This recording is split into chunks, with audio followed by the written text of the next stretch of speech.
மாவட்ட ஆட்சியர் அலுவலகத்தில் மன்னர் ராஜகோபால தொண்டைமான் நினைவு கூட்டரங்கம் கட்டுகின்ற பணியினை இன்றைக்கு நம்முடைய செய்தித்துறை அமைச்சர் சுவாமிநாதன் அவர்களும் அதைப்போல நம்முடைய மாவட்ட கழக செயலாளர் செல்லபாண்டியன், சட்டமன்ற உறுப்பினர்கள் முத்துராஜா, சின்னத்துறை, மேயர் திலகவதி மற்றும் எல்லோரும் மாவட்ட ஆட்சித்தலைவர்களோடு சென்று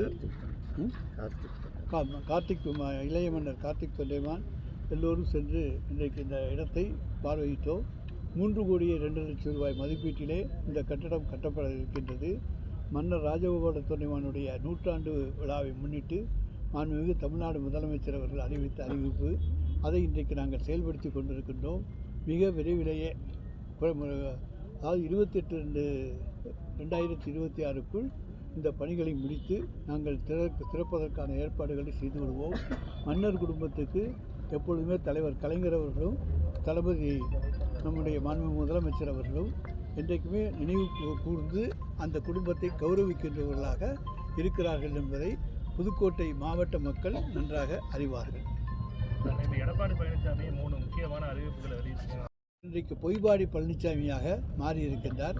அன்றைக்கு எங்களாலே உரிமைத் தொகையை கொடுக்க முடியாது என்று சொன்னவர் இன்றைக்கு 2,000 ரூபாய் உரிமைத் தொகையை கொடுக்க முடியும் என்று சொல்லியிருப்பதிலிருந்தே அந்த 1000 ரூபாய் எந்த அளவுக்கு மகளிர் மத்தியிலே மிக பிரமாதமான வரவேற்பையும் தலைவர் தளபதிக்கு மிக பெரிய வரவேற்பையும் தந்திருக்கிறது என்பதற்கு ஒரு எடுத்துக்காட்டான நிகழ்வாகும்.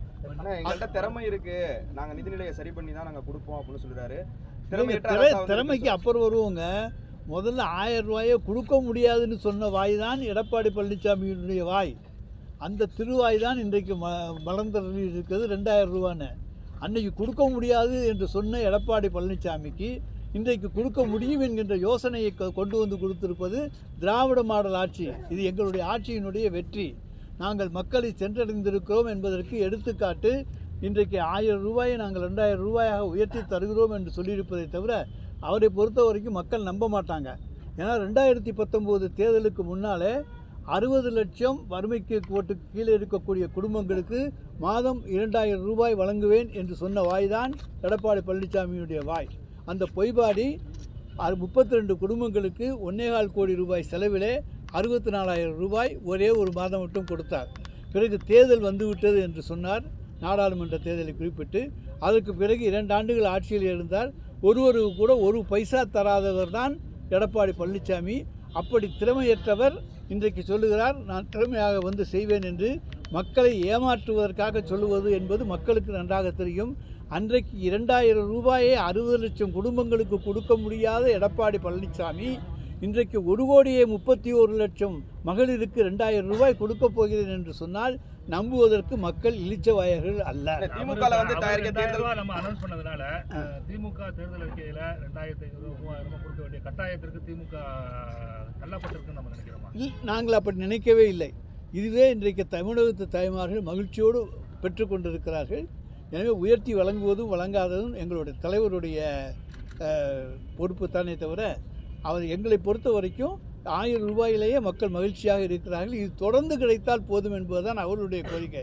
எடப்பாடி வந்தால் நிச்சயமாக நிறுத்திடுவாருங்கிறது எல்லா தாய்மார்களுக்கும் தெரியும். அதுக்கு ஏற்கனவே 2010 உதாரணம். 2 வருஷம் கேட்டாங்க, கிடைக்கல. இல்லை, முன்னடைவு தான். ஏன்னா எங்களுடைய திட்டங்களைத்தான் அவர் இன்றைக்கி காப்பி பேஸ்ட் பண்ணியிருக்கார். அதைத்தான் எதிரொலித்திருக்கிறார்.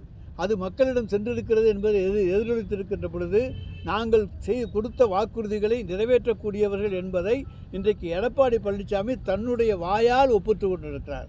அது திராவிட மாடல் ஆட்சி 2க்கு வரவேற்பை தரக்கூடிய அறிவிப்பாகத்தான் இருக்குமே தவிர நாங்கள் எங்களை பொறுத்த வரைக்கும் எந்த விதமான பின்னடைவும் கிடையாது.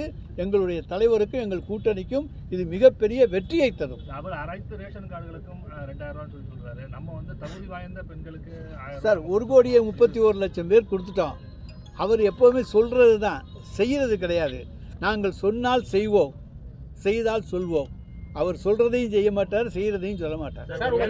இப்போ தேர்தல் வரல, தேர்தல் தேதி அறிவிக்கலை. எப்போவுமே தேர்தல் தேதியை அறிவித்து அதுக்கு பிறகுதான் தேர்தல் அறிக்கை என்பதை எந்த கட்சியும் வெளியிடும். இன்றைக்கு அவசரமாக பந்திக்கு முந்தி கொண்டு செல்வதைப் போல தனக்கு இலை போட்டு வைத்திருப்பார்கள் என்று எண்ணத்திலே எடப்பாடி பழனிசாமி ஓடி போயிருக்கிறார். அங்கே என்ன பந்தியே போடலாம். அதனால் அவருக்கு வெயிட் பண்ணி தான் இருக்கணும். பந்தி போட்டவொன்னே நாங்கள் வந்து உட்காந்து சாப்பிட்டு போயிடுவோம்.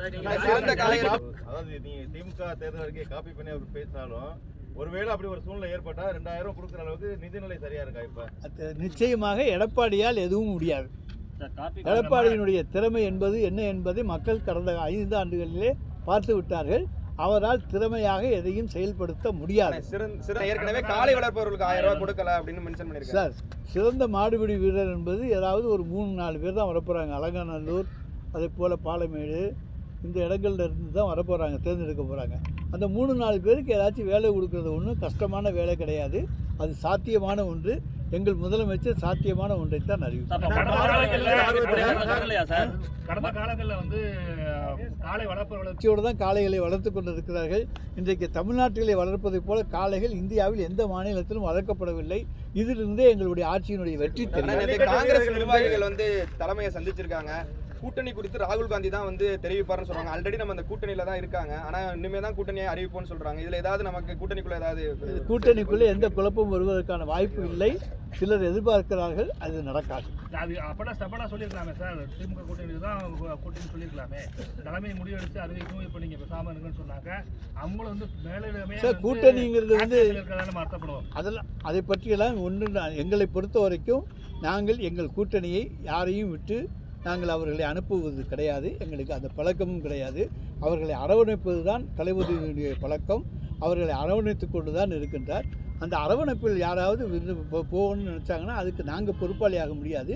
எங்களை பொறுத்தவரைக்கும் காங்கிரஸ் எங்களோடு இருக்கும் என்கின்ற நம்பிக்கை எங்களுக்கு இருக்கிறது. ஒருவேளை ஆட்சியில் பங்கு அதிகாரத்தில் பங்கு காங்கிரஸ் டிமாண்ட் அடிச்சா திமுக அதை பொறுத்த வரைக்கும் எங்களுடைய தலைவர் தெளிவாக சொல்லிவிட்டார். ஆனால் வரக்கூடிய தேர்தலில் வந்து டிடிவி தினகரன் எல்லாம் ஜோசியம் சொல்கிறாரு, ஜாதகம் பார்த்து ஜோசியம் சொல்கிறாரு. யார் டிடிவி? அவருக்கு அரசியலே தெரியாது.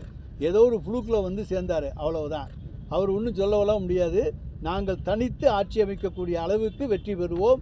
நிச்சயமாக திராவிட முன்னேற்றக் கழகம் தனித்து ஆட்சி அமைக்கும். இன்சூரன்ஸ் இப்போ பண்ண சொல்லி கட்டாயப்படுத்தியிருக்கோம். 5 லட்சம் ரூபா வரைக்கும் பணம் கட்டி இன்சூரன்ஸ் எல்லாம் பண்ணித்தான் இன்னைக்கு போகிறாங்க. அவங்களுக்கு நஷ்ட ஈடுகள் கிடைக்க வேண்டிய வாய்ப்பை அரசு பெற்றுத்தரும், அரசும் கொடுக்கும். தமிழ் வளர்ச்சித்துறை மாண்புமிகு முத்தமையா கலைஞர் அவர்கள் எந்த அளவுக்கு அதை முன்னெடுப்பு எடுத்தார்களோ அதே அளவு அதை விட இன்னும் கூடுதலாக மாண்புமிகு முதலமைச்சர் அவர்கள் எங்களுக்கு பல்வேறு ஆலோசனை வழங்கி ஊக்கப்படுத்தி வருகிறார்கள். இந்த துறை சிறப்பாக செயல்பட்டு வருகிறது. இதுவரை வரலாற்றில் தமிழ் வளர்ச்சித்துறையில் கூட நம்முடைய தமிழ் படித்த இளைஞர்களுக்கு, இளம் பெண்களுக்கு வேலை இல்லாமல் இருந்தது. இப்பொழுது நம்முடைய உதவி இயக்குனர் பணியிடத்திற்கு அரசு பணியாளர் தேர்வு வாரியத்தின் மூலமாக தேர்வு செய்யப்பட்டு இன்றைக்கு 13 பேர் நியமிக்கப்பட்டிருக்கிறார்கள். அவர்கள் இன்றைக்கு பயிற்சியில் இருக்கிறார்கள். அந்த அளவுக்கு இன்றைக்கு தமிழுக்கு முக்கியத்துவம் கொடுத்து ஊக்கப்படுத்தப்பட்டு வருகிறது. அரசு பணியில் சேருவர்களுக்கும் தமிழுக்கு படித்திருக்க வேண்டும் என்கிற, குறைந்தது 8ஆம் வகுப்பு படித்திருக்க வேண்டும் என்கிற வகையிலான தமிழ் வழி கல்வி படித்திருக்க வேண்டுமான உத்தரவும் செயல்படுத்தப்பட்டு வருகிறது. முடிந்தளவு இன்றைக்கு தமிழ் வளர்ச்சித்துறையின் சார்பில் பள்ளிகளுக்கும் உதவி செய்து வருகிறோம். இன்றைக்கு திருக்குறளை முன்னெடுத்து திருக்குறள் வாரம் என்கிற வகையில் இன்றைக்கு மாண்புமிகு முதலமைச்சர் அவர்கள் கன்னியாகுமரியில் அறிவித்தார்கள். அதுவும் இன்றைக்கு பள்ளிகள் எல்லாம் செயல்படுத்தப்பட்டு வருகிறது.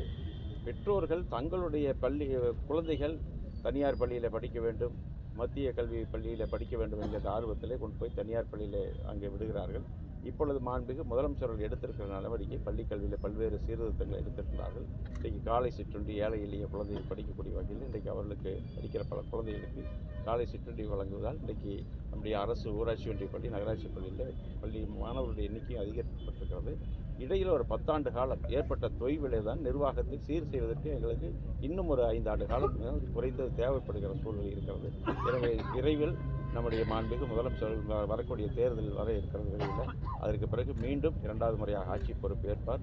கழகம் 7வது முறையாக ஆட்சி பொறுப்பு ஏற்கும்.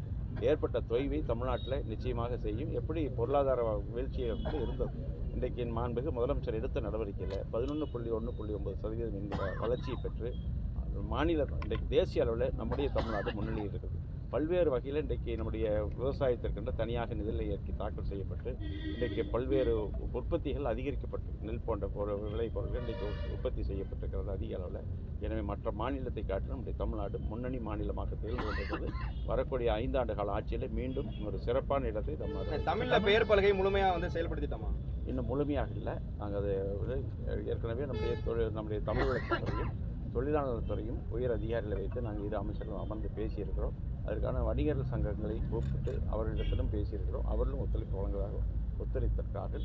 எனவே அந்த வகையில் படிப்படியாக அவருடைய சட்டப்படி என்பதை விட படிப்படியாக அவருடைய மனப்பூர்வமாக ஒரு சூழ்நிலைகளை உருவாக்குவதற்கான நடவடிக்கை எடுக்கப்பட்டது. அதிலையும் தமிழ் வளர்ச்சி வெற்றி காணும். தேர்தல் நெருங்கி வர நேரத்தில் அது அவங்களுடைய அரசியல் அதான் முக்கியத்துவம். தேர்தல் வருகிற போது நீங்களே சொல்லிட்டீங்களா, அதில் பதில் அதுக்காக இருக்குது.